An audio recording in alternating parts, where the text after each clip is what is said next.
What's going on, y'all? Welcome to Me Cranium Barbecue Review. Today, I'm doing a really cool product review. At least I think it's cool. I haven't opened the box yet. Let me give you a little backstory. The Weber kettle is probably, I'm gonna go to venture, I don't think I really have to do much research. It's probably the #1 selling smoker, barbecuer, grill of all time, especially in the United States. Now, a lot of these companies, there's been a lot of companies that have made accessories for the Weber kettles. And you've seen, I don't want to give any glory to any of the real cheesy ones, but you've seen a lot of these accessories that say they'll revolutionize the industry and all this blah blah blah, all this bull crap, okay? But anyhow, this product could be the one accessory that'll put everything over the top. I'd also like to thank Wiley over at Learn to Barbecue. If it wasn't for him, I never would have known about this company. The SPIDER22 is what it's called. I never would have known about this, but he evidently had some other things to do and he couldn't get to review this product, so he referred this company to your boy to do a review. Hey Wiley, very good decision. So I'm gonna go ahead and thanks to Wiley, SPIDER22 got a hold of me, and I'm gonna go ahead and do a review of their product and unboxing, assembly, probably just go ahead and light it up and see what we get. So anyhow, then I'll probably do a cook on this next week. Let's get started. All right, so we'll go ahead and crack this puppy open.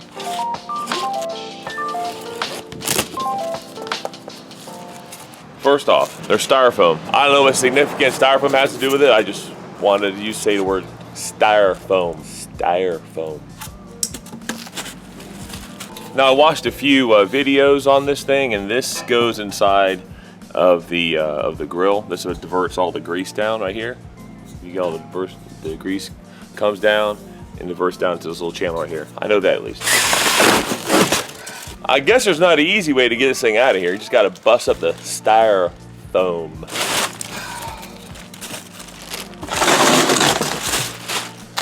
Okay, so what is this little guy? This, we've also seen in the title. This is a pellet adapter for your 22-inch Weber kettle. How it's going to be, I don't know. Let's get this thing assembled. Actually, I don't think there's much assembly. I think I just put this on top of there, and that's it. Okay, so in the bag, you just get two little screws here to go on the side, and you get a washer, and I just dropped the washer down there right in front of you right there. Just drop the washer down there, and you also get the holder for to control the temp, and that's all you get. So it sounds pretty simple to me. Let's get started. Okay, let's do a quick go around with this. All right, so this is the instructions. You want this to be like 22 inches up. You want to measure so that these hooks right here, that's on the back, this is what hooks onto the edge of the Weber kettle. There are these little edges right here, and hooks right onto the 22-inch Weber kettle. It's gonna hook onto there, go down here, you gotta cut this tie, and you have a knob down here.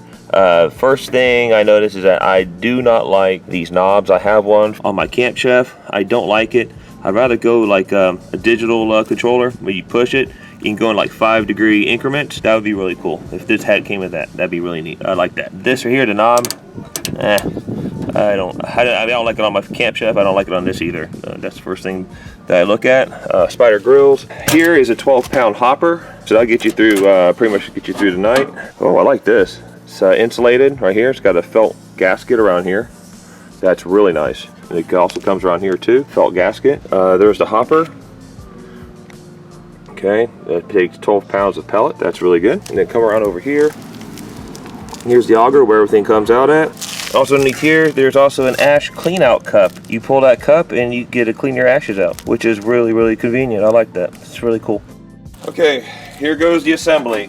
All right, just so you know, the instructions show that there is, looks like there's 4 washers. 1, 2, 3, 4. I only have 2. So it looks like one goes on the inside, one goes on the outside, along with this piece right here. Unfortunately, it looks like there's 2. So you see that? Yeah, there's 2. So kind of missing that, and then that's it. And you're done. Just gotta try to get it on there first. I'm gonna try to lay it on the side. Get it like that, maybe. But now I'm probably gonna scratch it, which is gonna piss me off. All right, put a piece of cardboard down if y'all do this. See, I didn't get this side down, so I'm gonna have to lay it down on the concrete. think there's supposed to be a washer on the other side, but there's only 2 washers. I think it shows 4 washers. Oh, I'm scratching the hell out of this. I'll try to put the washer on the inside here. There we go. All right, there we go.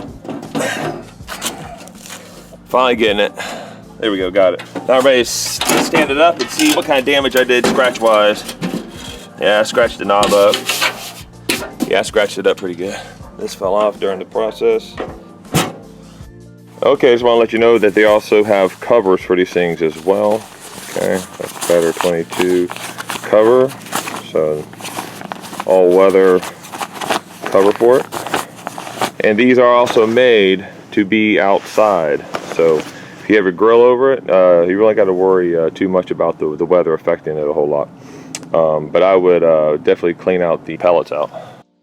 This is the ash clean out. I guess the ashes just gather right here in this little spot right here. The little knobs, you turn it and pull it out of the bottom. So this is the ash clean out. I figured it'd be a little bit bigger. Or maybe it goes like this. Maybe they did like this for assembly. I'll figure it out. Styrofoam. Okay, so I went ahead and I laid this down on the back to show you this ash cup. Okay. All right, so it does. It comes right here, these grooves, and turn it like that. All right, y'all, so this next section, I'm having to re-record. This is several days later. I got some new information and I watched a video on the section that I'm replacing in this video. In this part of the video is where I'm going to be assembling, actually not assembling, I'm putting the kettle, I'm putting it onto the pellet smoker onto the SPIDER22. In the original video, I had a lot of really hard struggles, but I watched the video and this guy made it something Lou. I'll put a link to his channel down below. I can't remember right now, but I always have a brain fart. But anyhow, he made it real simple, and if I can give y'all a simpler option to get this thing onto the pellet smoker, get the kettle onto the pellet smoker, I'm gonna do that. So check this out. Okay, so all I'm gonna do is I'm gonna undo this screw right here, get loose, and the other side over here, I'm gonna pull this all the way up, all it to the top, tighten it down, make sure the grooves are still in the slots right here. There we go, just like that. Now I'm gonna take the kettle, pick it up, put it onto the slot, unloosen these, tighten these down. Here's the problem you're probably gonna see. All right, so the legs still are not touching. Right here, still a gap right here, underneath the tires, right here. Now I'm just gonna undo the nuts right here and lower it down. It's a whole lot simpler than the first time I did this on the original video. Boy.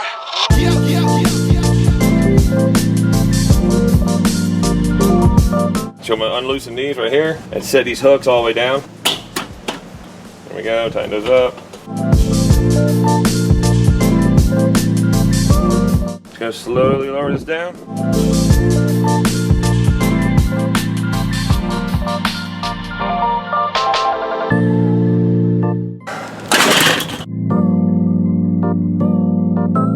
You know what? There is no easy freaking way.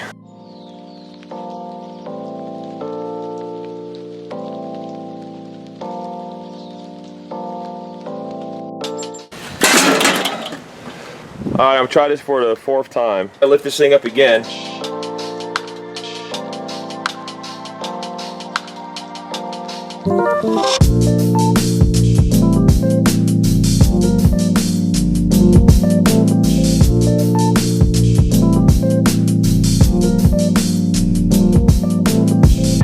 Maybe I should just cook with it. Picking wheels up in the air like that. Maybe that's about the only way I'm gonna be able to get it. This right here, it does not move easy. I mean, this is my 4th time trying to do it. I mean, because when I loosen up that side and loosen up that side, they're so hard to turn. When I finally loosen it up, the whole thing just comes crashing down. So, I'm gonna keep working at it. Yeah, this is not as simple as some people have done it.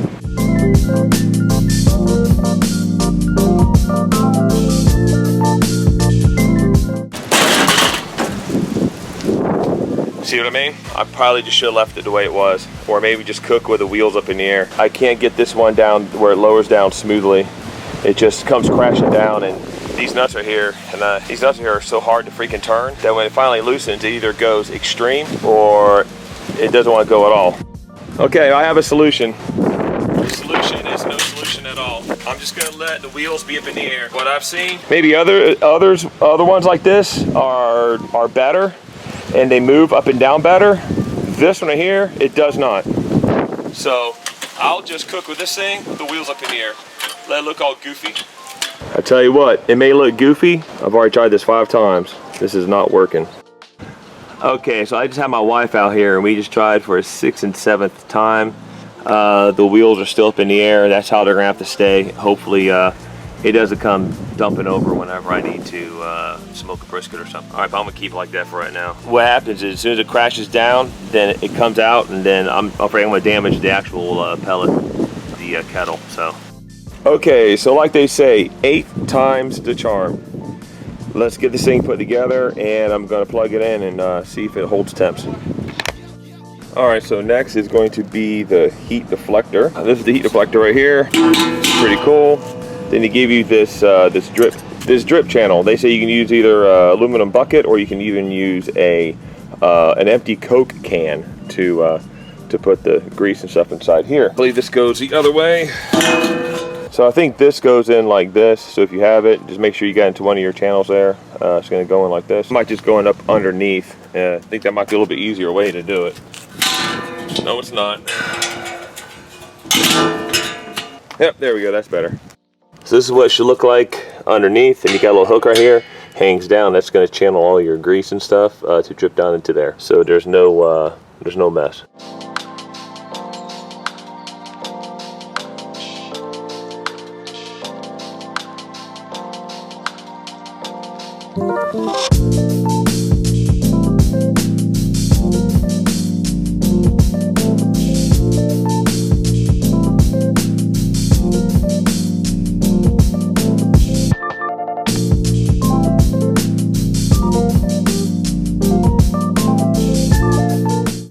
Okay, so that was 8 times the charm. That was no better than what I was trying to do before. That was still a pain in the ass. I'm gonna give this about 30 minutes, just see if it holds temps. But the real test is gonna come whenever I do a cook next weekend. So that's gonna be the real test on how this thing holds temps and how this thing performs. Anyhow, I've got it plugged in right now. Gonna see how it does. All right, so the issues I had on this in the first recording was real high erratic temperatures, and just so you know that this is a very new company. SPIDER22 has been shipping these since December of 2019. This is currently February 2020, so this is a very, very new company. So I give them a lot of grace, and I give them a lot of room to kind of mess up. But this video and me, I'm gonna try to help them, you know, try to do the best they can to try and improve this thing. But for right now, the knobs on the side are extremely hard, and they need to like widen up the track where the screw is, or come up with a better system, because that is horrible. But yeah, but SPIDER22, brand new on the market. They are going to be hopefully improving on this, but this is the first run.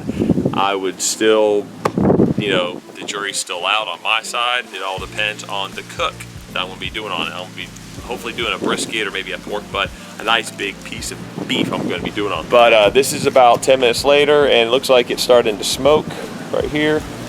Starting to smoke right here. Just hopefully this will solve a lot of the issues, because the first time it had a lot of erratic temperatures, because I don't think that the fire pot was up inside of the grill enough. It was a little, I had it a little bit below, because I wasn't able to adjust it very good, but you know, I was able to adjust it a little bit better this time. It took me 8 tries to adjust it, but I finally got it adjusted. So anyhow, it looks like that smoke's rolling pretty good now.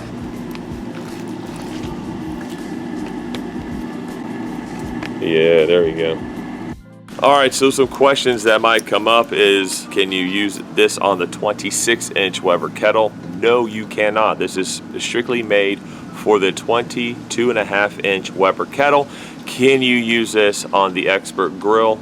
no, you cannot use this on the Expert grill. This is only strictly for the 22-inch Weber kettle. I believe all the Weber kettle models, even ones that has like the ash clean out system, you can use this on there. You cannot use this on the, I'm not sure what it's called. The Weber has the table. I can't remember what it's called. I'm sure some of y'all know. Some of y'all have them. The ones that the Weber kettles that has the tables, you cannot use this on that, unfortunately. But anyhow, this is a new company, so you know they might be coming out with one for the 26-inch maybe here in the future.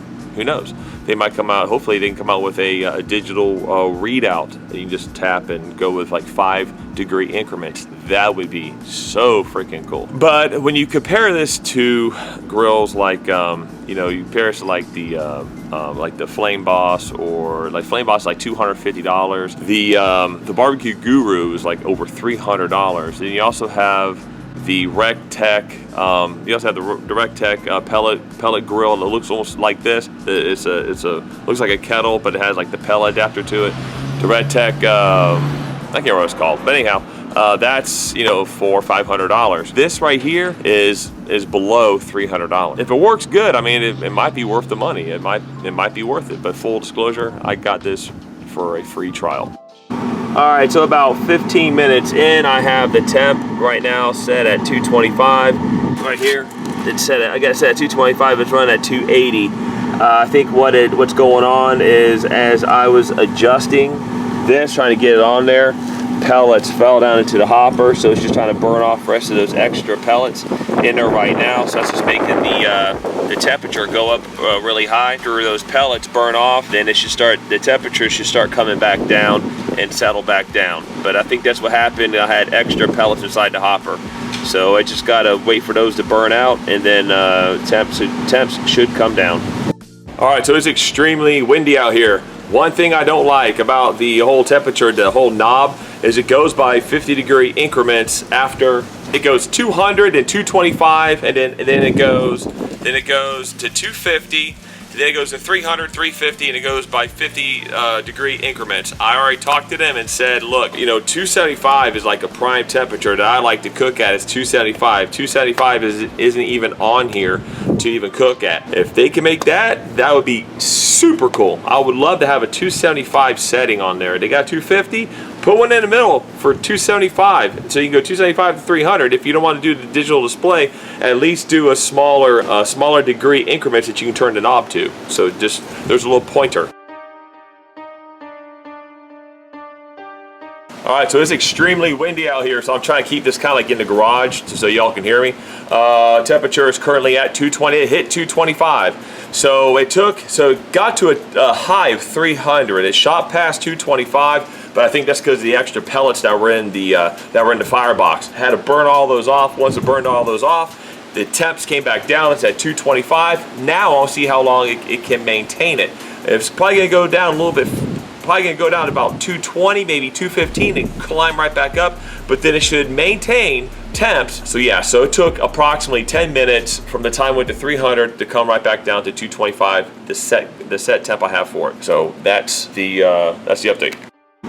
Okay, so just like I said, it went to 300. It shot past 225. Went up to 300. Came right back down. It's been holding 205, and there you go. It's gonna start coming back up now. Now it's up to 210, and it should hit the goal of 225, and should probably maintain right around that, in that 10-degree area of 220 to probably 230. So there you go. All right, so it's been about a half hour. It's been bouncing around this 215 to 230 range. I think that's pretty good, but the real test is gonna come this weekend when I actually make something on the grill. Anyhow, thanks to SPIDER22 for sending me this pellet smoker for a review and to check out. And then also thanks to Wiley over at Learn to Barbecue for telling SPIDER22 to get a hold of me. Anyhow, like, subscribe. I'll see you next week. Ciao.